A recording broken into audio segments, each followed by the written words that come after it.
Good evening and welcome to Unchained Night 7. My name is Joe Nesbitt. And I'm Tricia Nesbitt. And we're delighted that you're joining us again for more hope on this journey of healing with Pastor Richie Halverson. Tonight, Pastor Richie's going to talk to us about what it means to have forgiveness and to know forgiveness. As you're joining us tonight, we know that you are signing in, you are joining the chat from all over this planet. Would you take just a second? Chat in where you're coming in from tonight, whether it's local, closer to us, near Palmetto, Florida, or whether you are in Timbuktu, wherever Timbuktu happens to be. We would love to know where you are, where you're finding hope from this set tonight.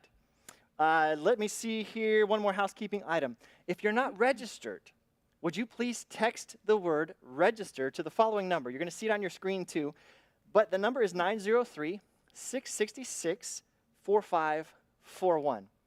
Text the word register to 903-666-4541, and that puts you into the drawing for Pastor Richie's book, Darkness Shall Not Overcome. We would love for you to win that and to read for yourself his powerful journey about how he found hope and healing on the other side of an addiction to opioids. So thank you for registering if you haven't already. We are delighted to have with us tonight Juliet Van Heerden. Welcome. Thank you. It's I good am to be here. so sorry I cut you off there. It's okay. I was just saying, well, it's good to be here. Thank you. We're glad you're here. I'm going to start off tonight. I'm going to read something from your webpage. Okay. So, friends, if you want to go look at her webpage, you can follow along with me. It's julietvanheerden.com. And I'm reading something from the About Me portion. Listen to this. Juliet, you write, "I'm glad you're here. It's my heart's desire that God will use my stories to bring hope and healing to others." Now, that's just the first sentence. There's more. But you're here tonight to share hope with the audience, right? Yes. Could you take us on a journey? I understand that you wrote a book, 2013, if I'm remembering, called Same Dress, Different Day. Yes. And as Pastor Richie's going to talk to us in a few minutes about forgiveness, could you talk to us about the journey that inspired that book. Could you set the stage for some of the questions we're going to have about forgiveness? I'd be happy to. I was never planning to write a book, and the things that were going on in my life from the time I was 24 for the next 13 years, I didn't think I would ever speak to anyone about, let alone write a whole book about my story. But Pastor Richie's stories have really touched me through this week, and I was married to someone with chemical dependency whose addiction drug of choice was cocaine. And so I know how it feels to be the wife watching drugs destroy your husband. And it was very difficult, almost 13 years that we were married. And so I wrote my book to give hope to families and especially to women who have an addicted loved one and who may be getting caught in the cycle like I was of enabling that person, controlling them. It's a real, it almost becomes an addiction in itself to try to control someone else who is chemically dependent. Almost like you're addicted to the recovery process of trying to Yes. get them that direction. Yes, yes. Yes, and so I share my story of what I went through as the wife, and we were in church, and it was very embarrassing and shameful, and we didn't speak about what was going on really in our lives. We would show up at church, hello, how are you, and have a great week, and we just didn't tell anyone what the truth was. And so it's just a story of one family's journey with addiction and how God brought me through the process of forgiving myself for making choices that weren't good in choosing someone who had these issues, and I didn't ask enough questions in the dating process when I was a young woman, and so I blamed myself for a lot of that, that pain that I suffered, and then also choosing to forgive him for what he did that destroyed his life and our marriage. So you've already hinted at, and I'm guessing, please correct me, when the two of you were getting to know each other in the dating process, I'm taking it this was an unknown for you. Yes. You didn't realize, was it there already, but he just wasn't sharing it? Yes. Okay. Yes, but it got worse. It was 6 years into our marriage before I realized the problem was drugs. I didn't know. I knew something was wrong. I knew there was a problem, but I didn't know what it was. I didn't know what was costing so much money. I didn't know why he was spending so much time away from home. I didn't know why he was lying and hiding things. I didn't know what I didn't know. And when I found out, I was devastated, and I realized in hindsight this had been going on off and on all along. But when the cocaine went to crack, then there was no hiding it, no going back. It set out to destroy not only our marriage but him as a person. Everything it touched. Yes. So 6 years into the marriage, you find out this is going on. Yes. This begins a journey of trying to figure out how to deal with it. Yes. How long are you on that part of the journey with just you and him? When or where do you bring in other people? How did that happen? We brought in other people when he was going to die or go to rehab. That was the choice that he had to make. And so we went to someone in our church who was a therapist, and he arranged for, I call him John in my book, for John to go to rehab. And so he went to rehab for the first time, and we really had a lot of hope that when he came home, everything would be fine. And I thought it was, but it wasn't. So there was an initial ownership. Yes. Yes, let's go get help. Let's get on the right track. I don't want to do this anymore. Right. So you finished the rehab, but you're saying something happens. Yes. Often after rehab comes relapse. And people aren't really prepared to deal with that. But when you have an addicted loved one, you need to be prepared. I wasn't. I thought rehab was going to fix everything. So we had relapse and 7 more years of marriage with relapse and relapse and relapse. And so you on this crazy cycle of hope and things are going to be okay. And we relocated in hopes of, getting Start away over from, fresh. all the triggers and started fresh. But then there was another relapse. And so someone told me my book was too long, that that it was like it just Wow. went on and on and on. I said, yes, that was on purpose, because that's how it feels a to be in journey, this. right, It yeah. goes on and on and on, and Wow. it's exhausting. Yeah. But there is hope. There is hope. Yeah. And I can say at this moment, we are not married and have not been since 2007. He did go to prison. He got clean and sober. And at this point in time, as far as I know from some family members, he's living clean and sober.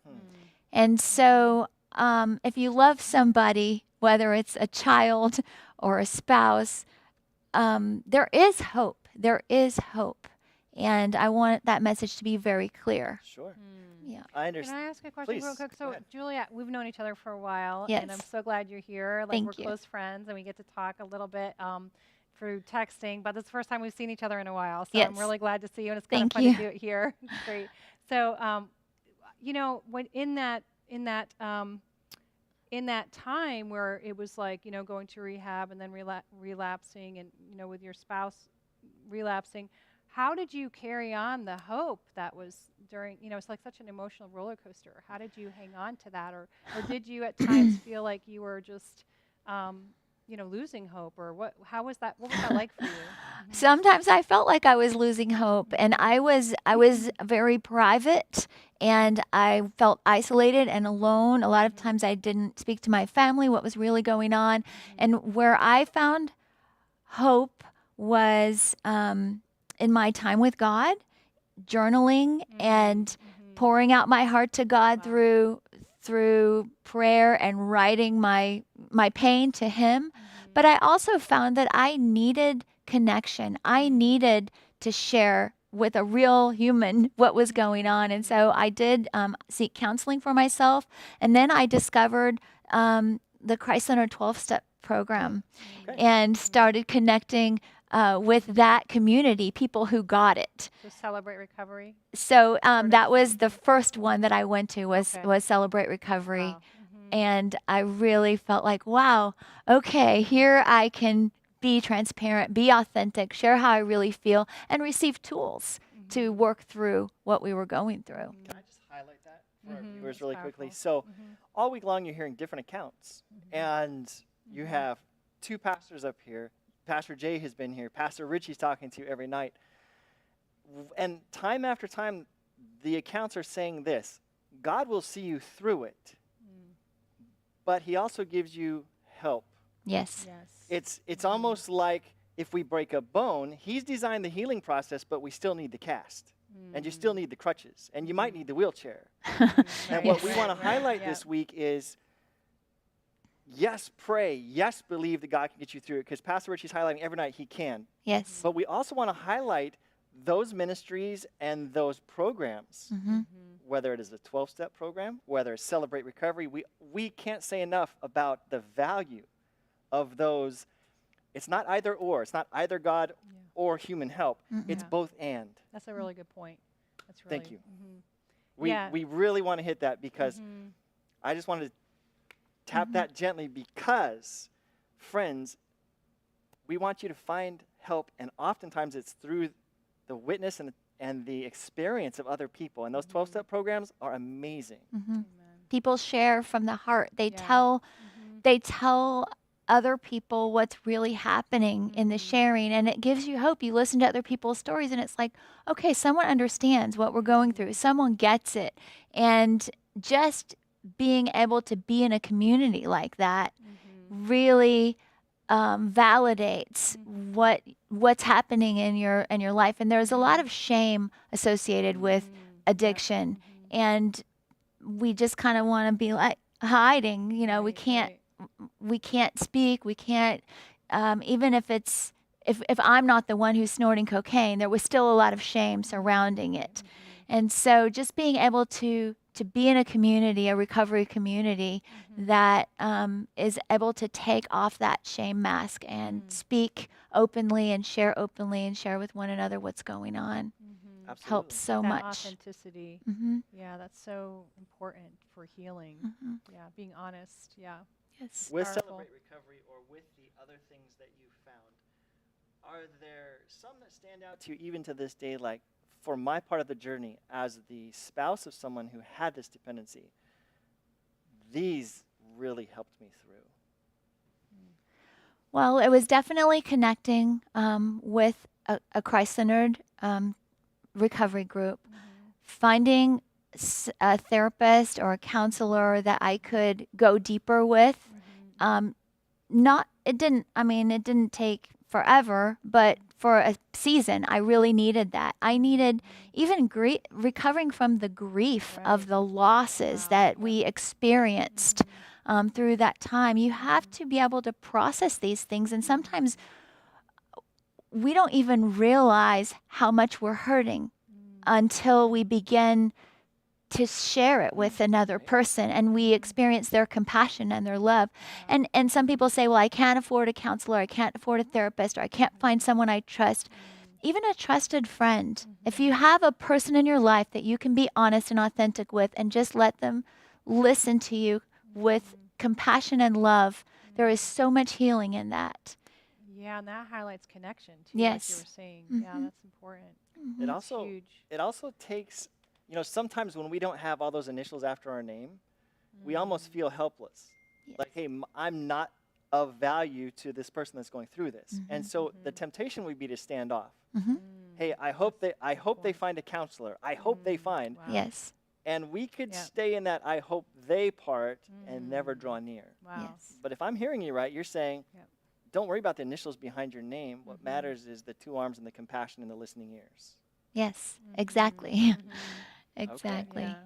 Yes. Yeah, so that's empowering, that thought. Just Yeah. sometimes we don't think we don't know how to help, maybe because we can't relate to the entire journey that you're having, but we all need connection, and we've all been in really difficult and sometimes really dark places. So yeah, just being able to know and have, the empowerment and encouragement to it's okay to reach out, and it's okay to embrace people in their journey, and you don't have to know everything. You don't have to be an expert, 'cause But we it all bring- takes, yeah. sorry, No, go ahead. it just takes being willing to be transparent and authentic and not to hide behind the mask of everything's fine, my life's fine, just to be real. And sometimes, we have to get over ourselves and our pride in order to be able to reach out and say, look, I need someone to listen to me, or can you help me? Or, just Yeah. be willing to actually talk about what's happening. 100%. Mm-hmm. You have a really powerful chapter in your book. We talked a little bit about it, Yes. kind of hovering around the concept of forgiveness. Can you share a couple of things about some of the thoughts you've had in there that were really deep and Okay. powerful? Yes, it's the chapter where the marriage is ending, and we had gone to couples therapy for a while, and the therapist, this was the final time we were going to go. The therapist had us walk through kind of a closure ceremony for our marriage. I'd never heard of anything like that before, but Honoring it. sorry, Honoring. honoring those almost 13 years that we're married. And so he had us share like favorite memory, a request, a regret, and the decision that I made, and here's where we connect to what Pastor Richie's going to talk about tonight about forgiveness. The decision that I made that evening in that room was the choice to forgive John for everything he had done to break the trust that I had in him as a husband. And he did a lot of things that were very hurtful to me. And so I made a decision. I choose to forgive you, and to verbalize that to him. Even though I didn't feel 100% like, okay, Right, everything's fine, sure. because it's not fine. Forgiveness isn't a feeling that everything's fine. It's a choice and a decision that we make. A starting point. A starting point. And it was the starting point of my freedom, really, to be able to walk away from that counseling session, to say goodbye. I forgive you. I'm releasing you. And to be able to move forward with, the freedom Wow. of without having that being in bondage to him. Because Yeah. I could have walked away that night and still held on to bitterness, unforgiveness, and resentment. Even though he wasn't in my life, those things would still have held me in bondage to him. So goodbye brokenness, hello healing. Yes. Even though it's just the first few steps. Yes. Yes. Wow. And Yeah. I come from a long line of good grudge holders. We're good Southern women who know how to hold a grudge and be bitter. And so it's a generational stronghold in our family, really. And so the enemy of our souls will always try to hit us at the point where we're the weakest. Wow. And I'm tempted to hold a grudge, to be unforgiving. And so, lots of times after that day, there were opportunities for me to get those feelings and be tempted to be bitter. And so I've had to continue to make the decision to forgive not only him, but Sure. we live on planet Earth. There's always something hurtful. There are always unmet expectations, and we have to make a decision to forgive. Yeah, that's powerful. That it's not necessarily a feeling, but it's a choice, and the freedom that can come from making that choice. That's beautiful. Wow. So as you make the decision to forgive that night and you step forward, between then and today, a lot has happened. Yes. Right. We know the current amazing guy that you're Yes. married to. I know Yes. he's Hey, watching out Andre. there somewhere. How Yeah. do you remain unchained? Wow, How do good you question. stay Oof. forgiving? Yes, that's a great question. Yeah. We walk in forgiveness. It's a Wow, choice powerful. that I make every day Wow. to walk in forgiveness. And God has redeemed my life. He's redeemed my dreams. He's given me we just celebrated our 12th anniversary. Amen. And Yay. yes, my husband's a pastor, but he's a human being and he's not perfect. And I do have to forgive him sometimes. So Love you, That Andre. doesn't happen with us. Never. no, I mean we get hurt, we get wounded. We have to make a decision often to choose to forgive. I choose to forgive you, and Beautiful. to let go of what I'm tempted to hold on to. Wow. Love it. As we're thinking of the listening audience and we're thinking about the people who there's the hurts, the hang-ups, the heartaches, and the habits and the valleys they're walking through.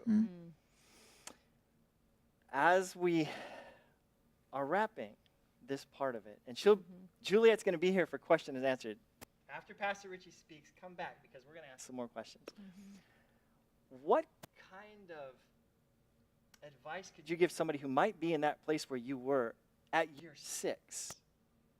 Not 7 years beyond that.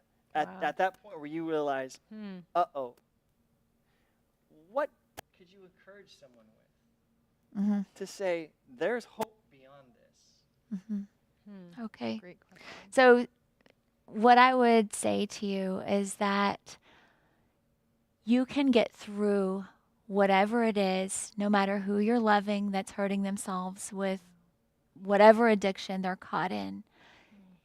You can separate yourself from their cycle and choose healing for your own self and choose to love them, but to have boundaries and to seek godly counsel from people who really understand the addiction that your loved one is dealing with, and it affects the entire family. So I would say seek help for yourself.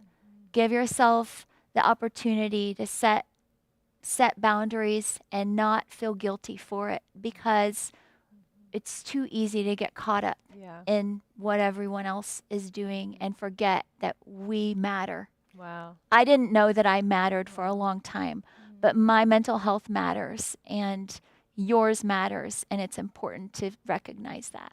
That's a powerful, Yeah. powerful thought. Amazing. Because there is going to be pressure from certain family members or certain corners of the groups that you belong to hey, keep this quiet. Right. You know, you're not just messing with you guys, you're messing with us because we're connected to you.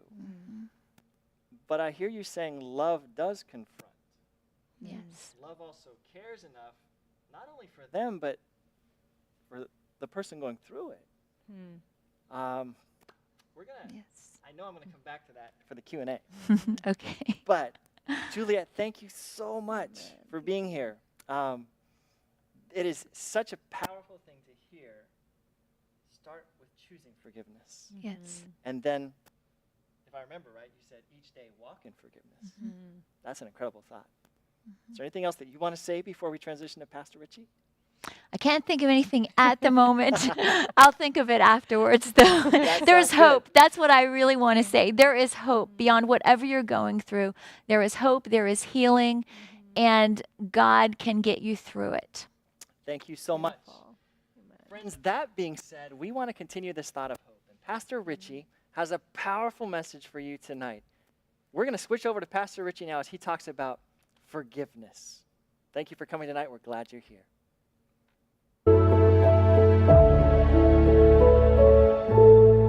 Welcome to Unchained, Hope and Healing from Addiction.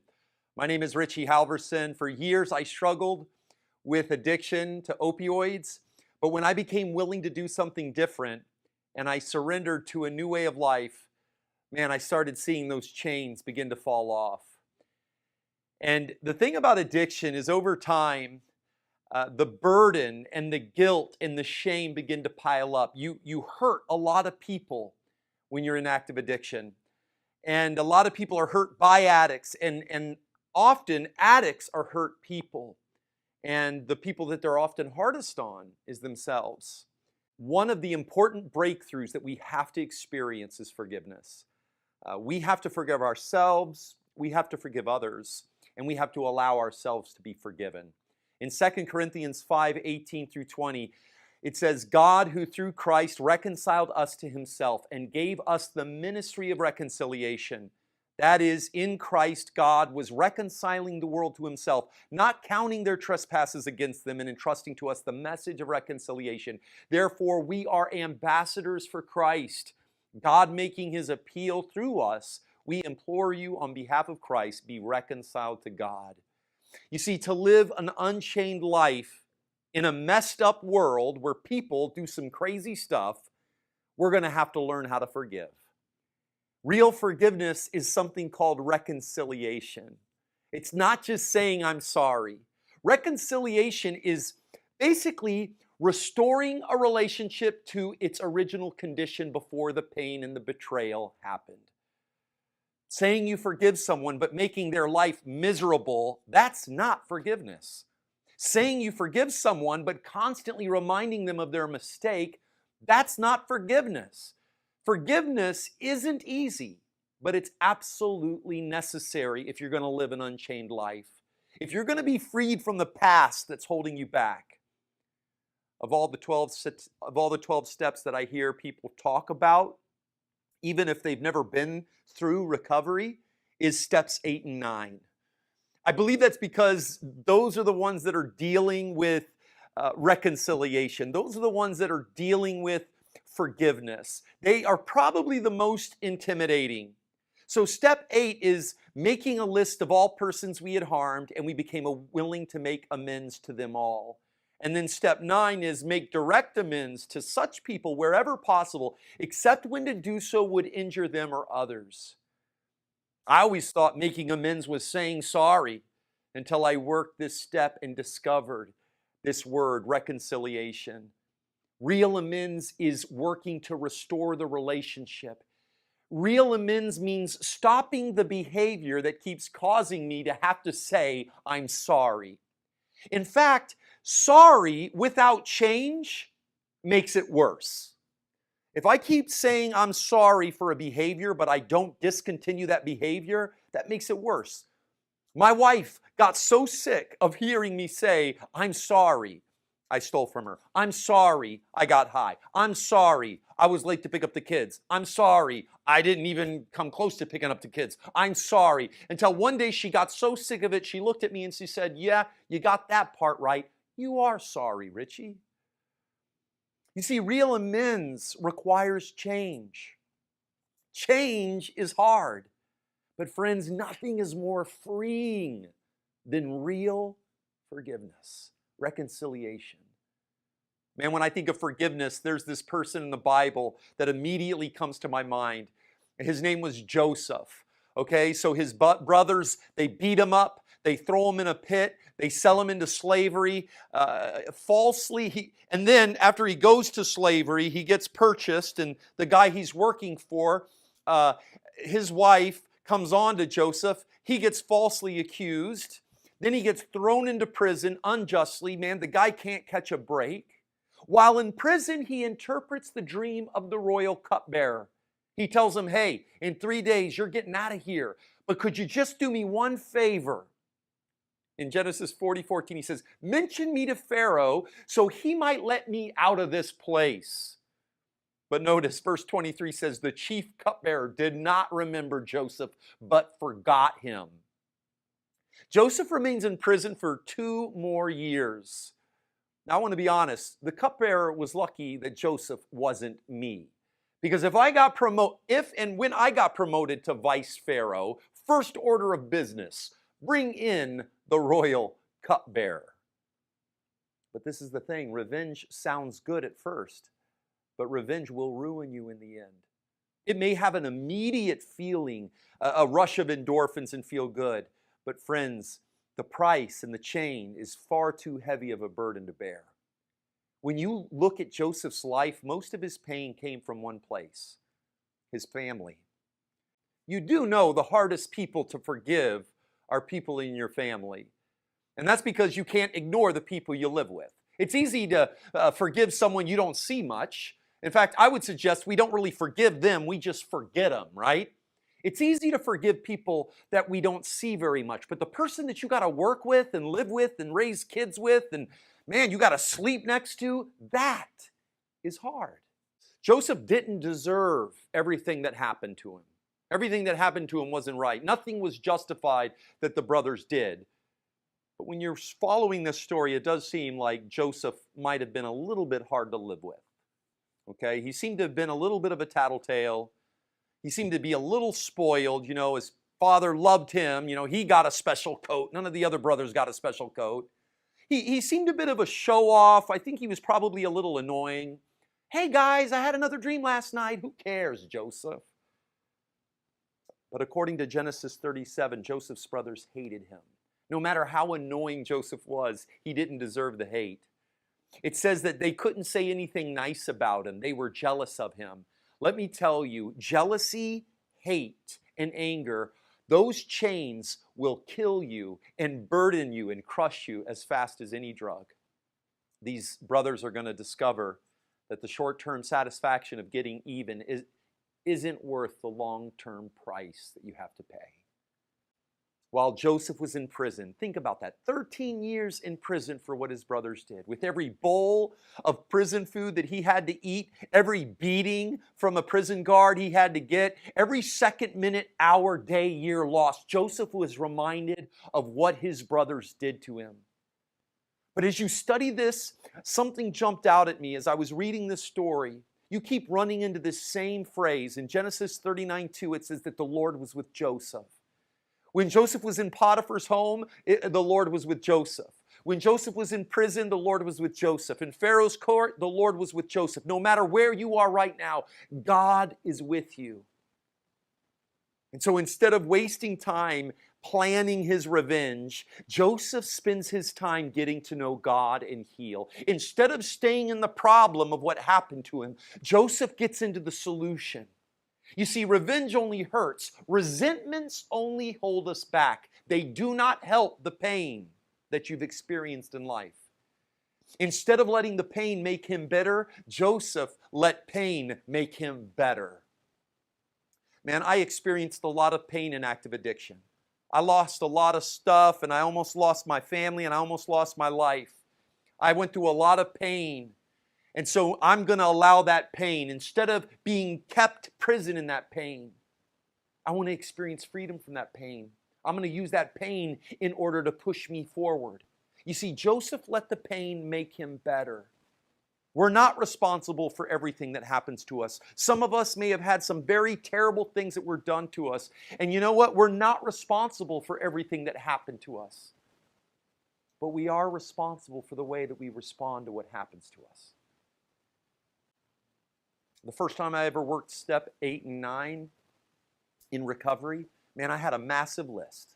I had to make a list of all the people that I had harmed in my active addiction.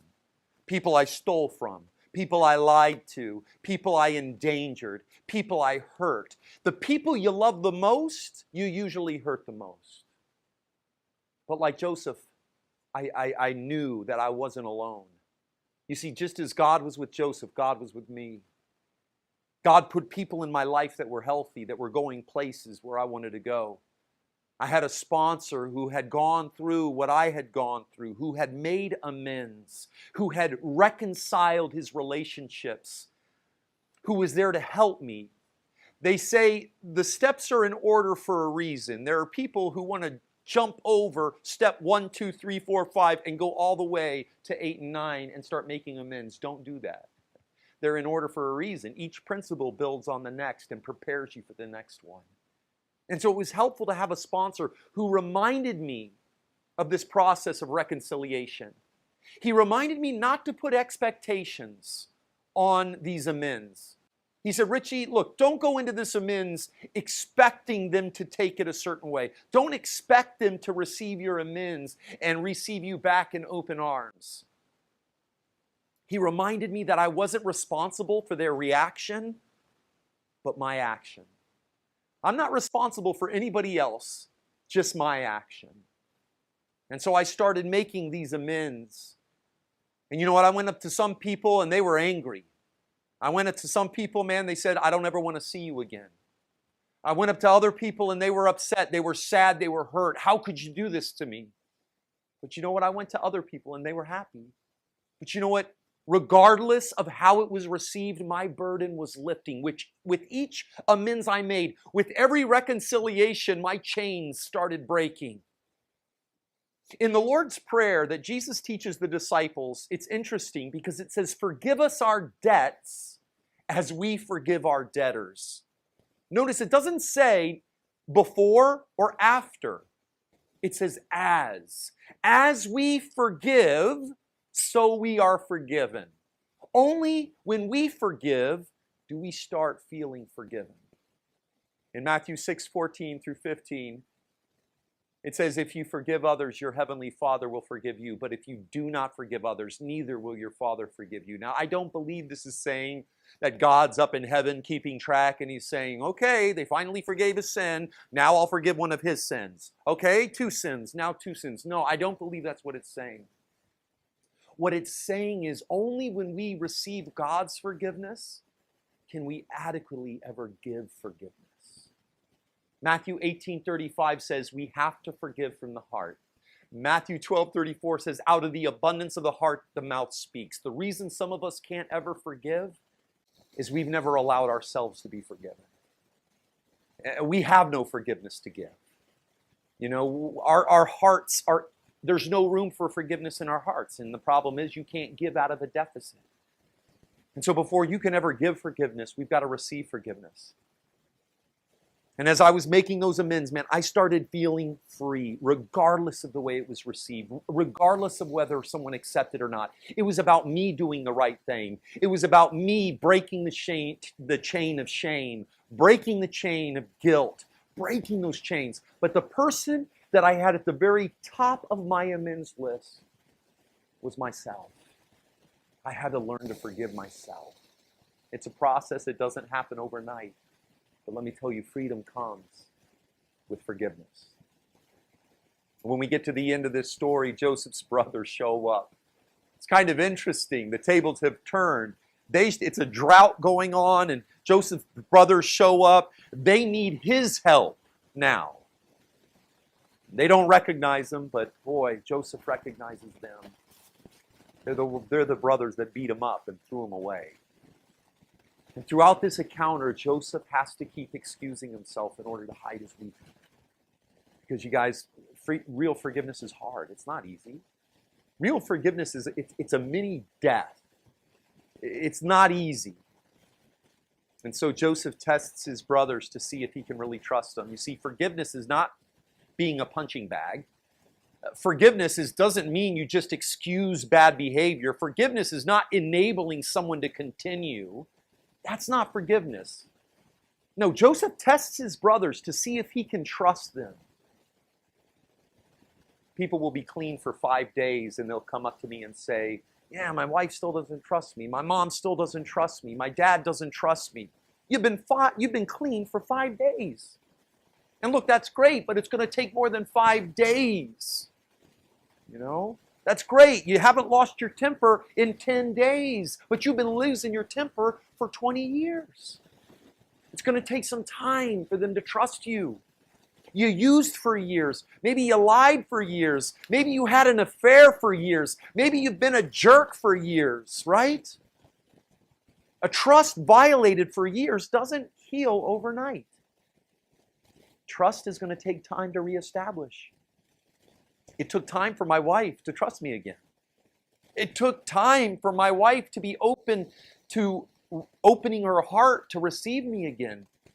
You see, for reconciliation to happen between Joseph and his brothers, trust has to be reestablished. And trust can only be reestablished through time. Not I'm sorry, but time.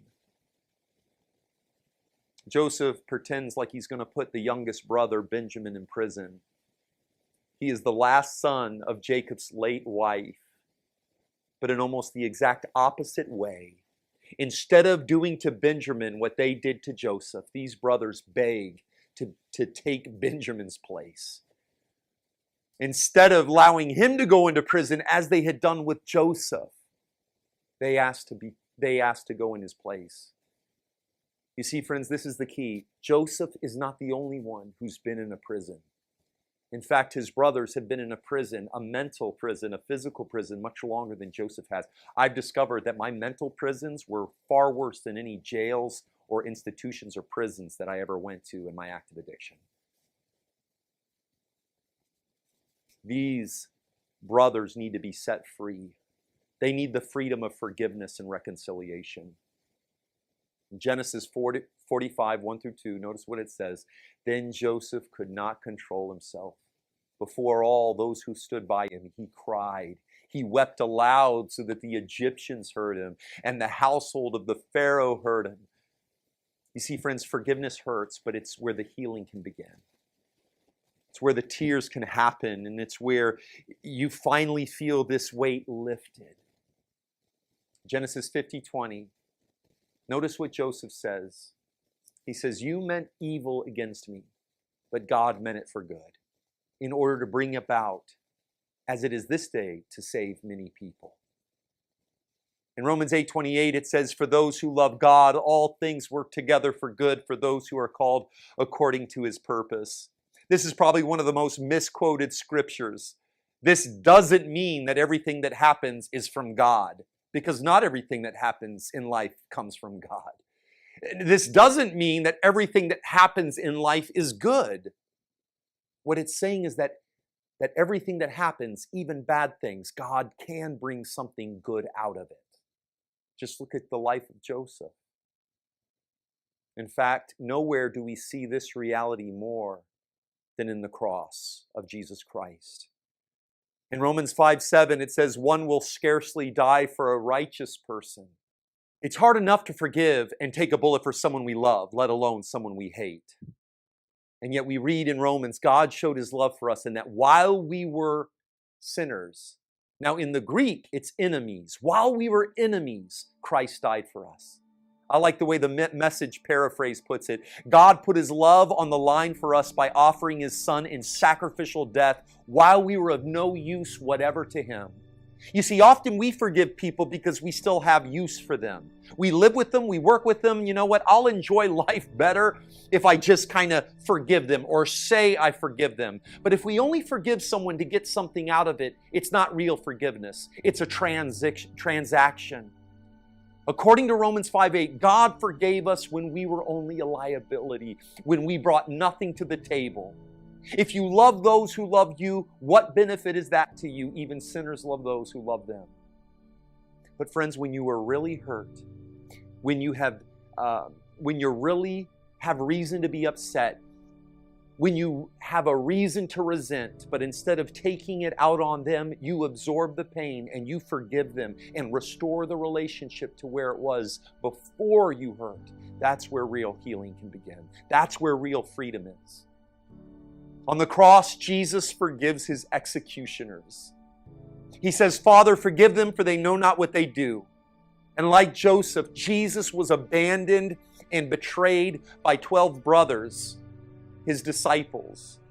Judas and Peter usually take all the blame, but Mark 14:50 says they all forsook him and fled. But the good news, and it's the core of living an unchained life, is that Jesus, instead of retaliating or repaying, Jesus started reconciling. Like Joseph, Jesus ends up at the right hand of power. And instead of using his power to condemn his betrayers, he uses his power to save his betrayers. Instead of giving me what I deserved, Christ took my shame to the cross and he killed it to set me free. C.S. Lewis said, "To be a Christian means to forgive the inexcusable because God has forgiven the inexcusable in you." When the world did its worst, God gave his very best. Let his perfect forgiveness free you right now. All of us need to feel the chain of forgiveness break. Let it break you, break that chain of guilt and shame and hurt and pain right now. Give it to God. Let him set you free.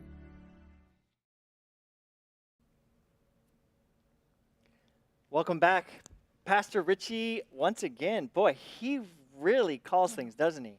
I mean, even as I'm sitting here listening to this, real forgiveness is not transactional. That is amazing thought. We are delighted. Again, if you're just tuning in, we have Juliet Van Heerden with us tonight. And again, Juliet, thank you so much for being on this set and for sharing hope. There's a couple questions that have come in from the internet, and we're just going to start back with those, if that's okay. Sure.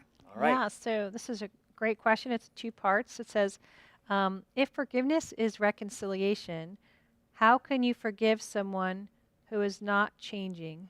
That's part 1. And then the follow-up question would be, is reconciliation necessary in forgiveness? Wow, good questions. Very good questions. I can repeat them if you want.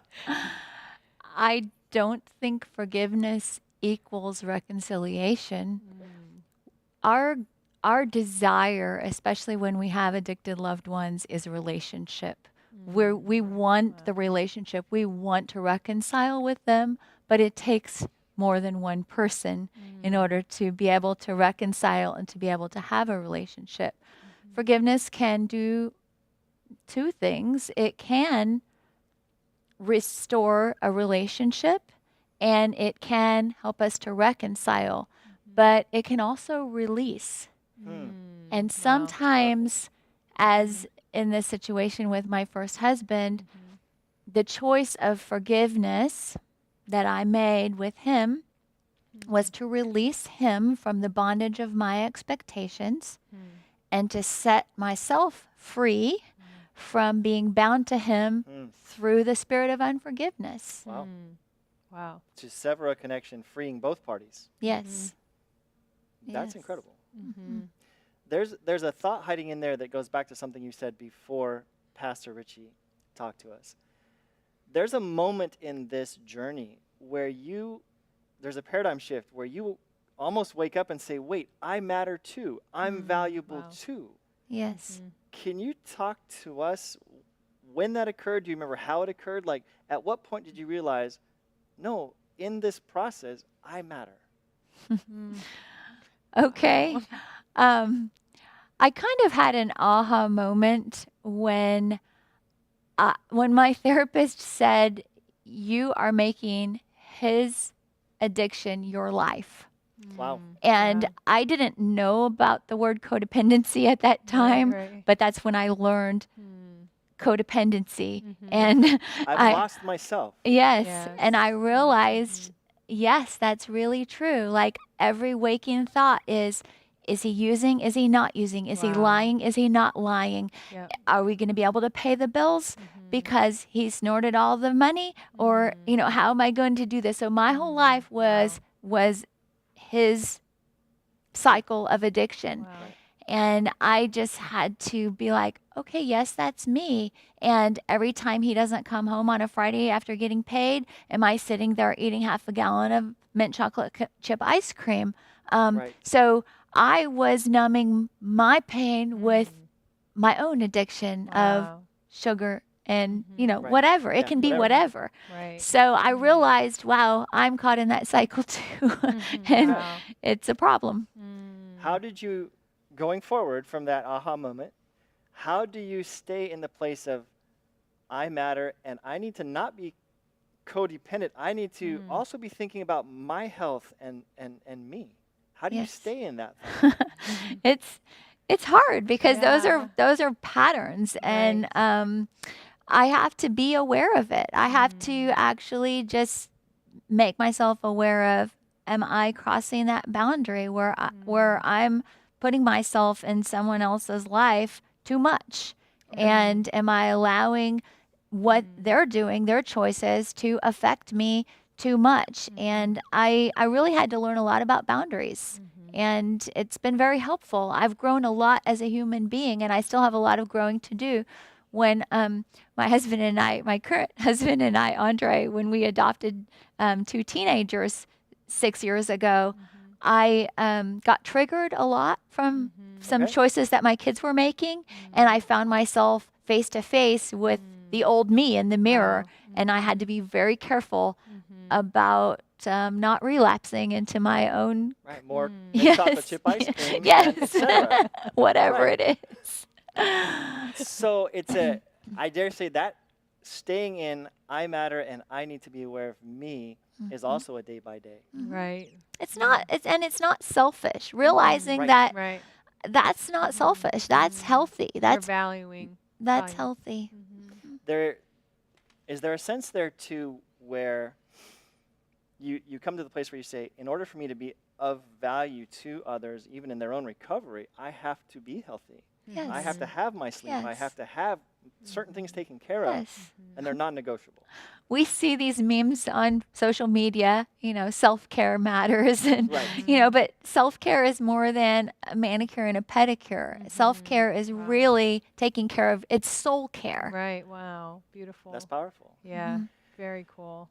Is that something that you can share with the audience a little bit more about this soul care, self-care? Because it sounds like from that aha moment, you begin a journey that's much different than the previous period. Is there something you can share with them that you can say, hey, take care of yourself in the following areas? Okay. Yes, I can. Financially, if you're married to someone who is using all the funds for whatever their addiction is, you have to take care of yourself financially. And sometimes that's hard in a marriage. Right. But get some counsel. How can I set money aside? How can I make sure that I'm taken care of, even though this person isn't taking care of us? So you begin separating so that you can not just survive, but begin to thrive. Yes. So detaching. Yeah. Yes. Mhm. It's In difficult. love. Detaching in love Yeah. in certain areas. And that was a big one for me. Financially, I need certain resources so that I can exist. And if you have children, so that the kids can have what they need. And so learning how to take care of yourself in that kind of way. Physically, my health matters. And when I stay up all night worrying, or when I numb with sugar or some, things like that, I'm hurting me in the long run. And really taking care of my body is important. And we can find ourselves so caught up in these other people's worlds that we neglect ourselves until something happens, and it feels like it's too late when we end up in the hospital or with a diagnosis.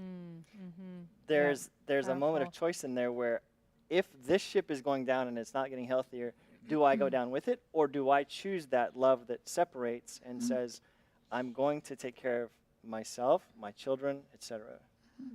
And that's not easy. Can't be. Yeah, it sounds like It's more not. like a process too.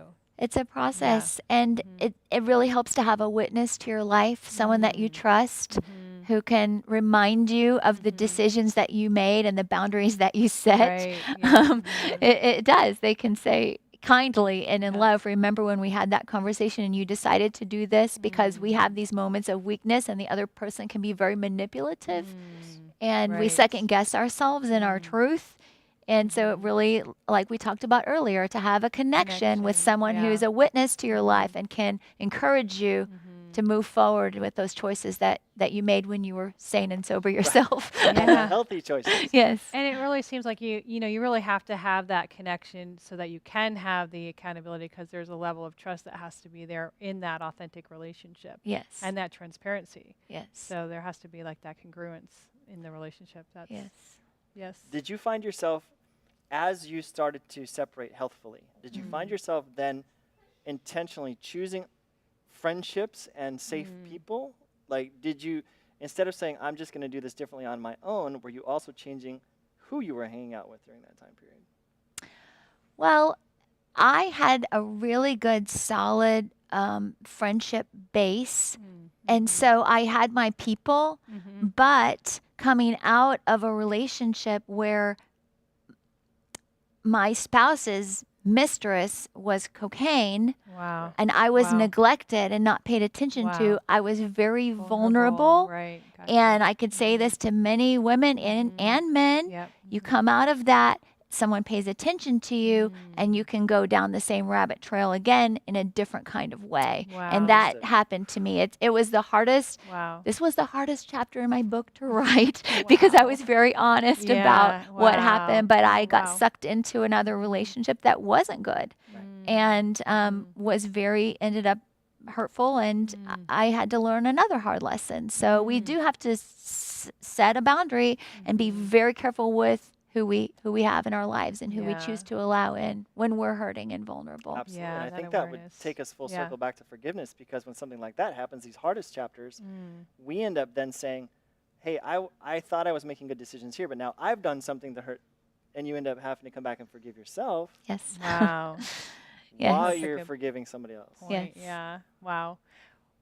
We have one more question. Can Go I? ahead. Do we have time? Okay. So, Juliet, the question was, how can we tell the difference between healthy self-care and selfishness? It's a very good question. And sometimes we feel selfish when we do good things for ourselves.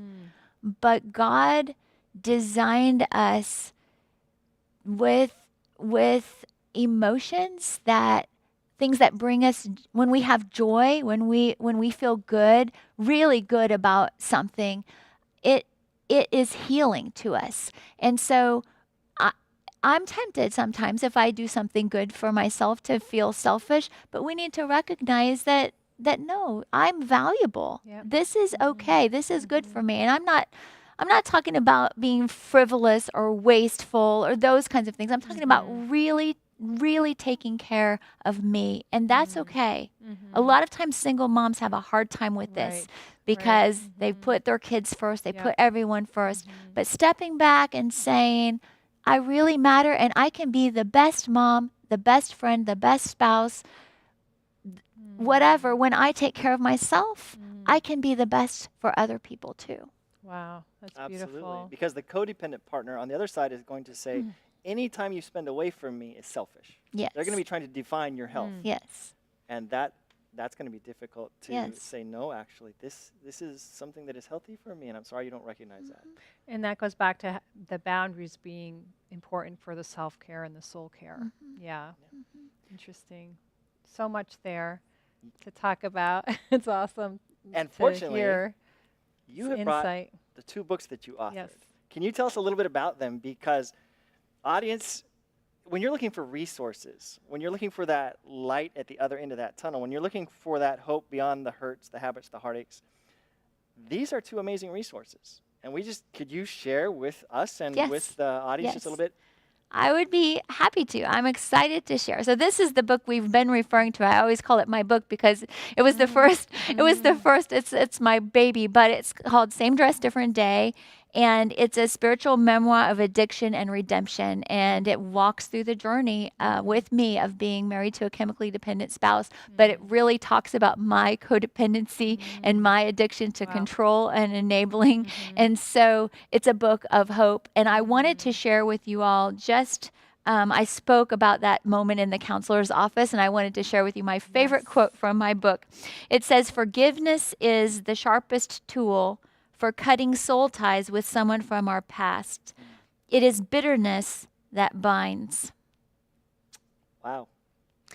And that, to me, is the crux of what we've been talking about Absolutely. tonight. The second book also, it's called As I Walked, One Man's Quest for Sexual and Spiritual Identity. And this is the story of my stepfather. And there is a powerful piece in here about forgiveness as well. But if we have time, I'd just like to read the blurb on the back. Please do.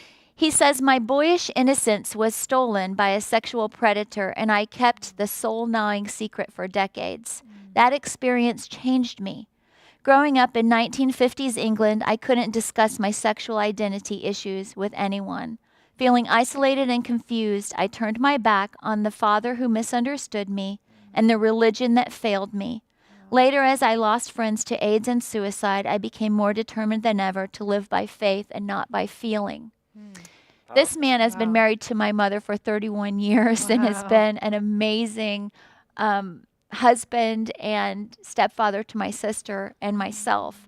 But he had to walk out his journey of faith with God. He wanted a wife, but his sexual identity was messed up because he was molested by a man as a young boy. And he was really struggling in his mind with who he was. And part of his story had to do with forgiving his father as well. And I just will read this one little paragraph. He said, "Bitterness toward my father was affecting my spiritual growth. As God broke me free from one spiritual stronghold, I couldn't hold on to another. A Christian counselor said to me, 'You have got to forgive and love your father before he drops dead. You have got to do it. Even if you don't feel it, you have to do it. Love is an act, a decision, not an emotion.'" Wow. And this was a case of where he chose to forgive, and it brought reconciliation. Wow. And they were able to have a relationship. In this book, the forgiveness brought the freedom of separation. So it's two different stories and two different angles, but a beautiful story about how God set a man free from struggles with his sexual identity and gave him the identity that God designed him to have. It sounds like forgiveness is this powerful thing that may have different outcomes. Yes. One instrument of cutting from the past with different types of freedom almost. And I'm a gonna gift. You and could a say gift. and a gift, yeah. I'm going to shamelessly I- plug Juliet Van Heerden's website. It's Thank you. julietvanheerden.com. And if her name is up on the screen there, Juliet, I'm going to say because she mentions this on her site, Juliet as in Romeo and Juliet, Van, V-A-N, Heerden, Heerden.com.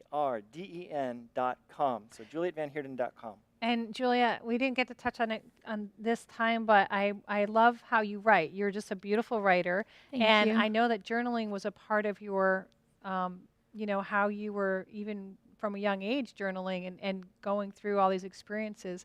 Do you want to say just a little tiny bit about that? Yeah. Well, yes, and I touched on it earlier just a little bit that when I was isolating, even as a child, I'm an introvert. So Right, I yeah. turned to writing to get my thoughts and my Wow. feelings out. And when I was feeling very alone going through some of these trials, journaling was part of my healing, a huge part of my healing. And that's how I was able to write this book, because I could not have remembered all of the details of Wow. things that happened. But I went back through my years of journaling, and I could see how God was growing me, how he had answered prayers, what he was doing in my life. And so I encourage anybody who doesn't journal to find the time, make the time to write your thoughts, your feelings, your process, your prayers, and let God do some healing through that process. Beautiful. And I might say that maybe, like Juliet, Mhm. something you're writing privately about your experience might become a powerful tool for hope Amen. in someone else's life. Amen. Juliet, thank you Beautiful. so much for being with us It's a tonight. pleasure. Thank you for hope and for sharing Yes. that hope with the audience. Friends, before we go tonight, we just want to mention the book winner, Pastor Richie Halverson's book. I have the name right here, Oh, great. as if by was like- magic.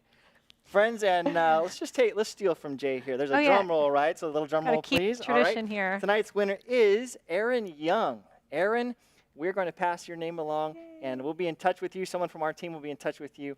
Thank you so much for registering. Friends, we want to warmly invite you to come back tomorrow night, 7:30, same time, same location, for more powerful messages of hope beyond the hurts, the hang-ups, the heartaches, and the habits. God bless you. Hope you have a wonderful night. Take care. Amen.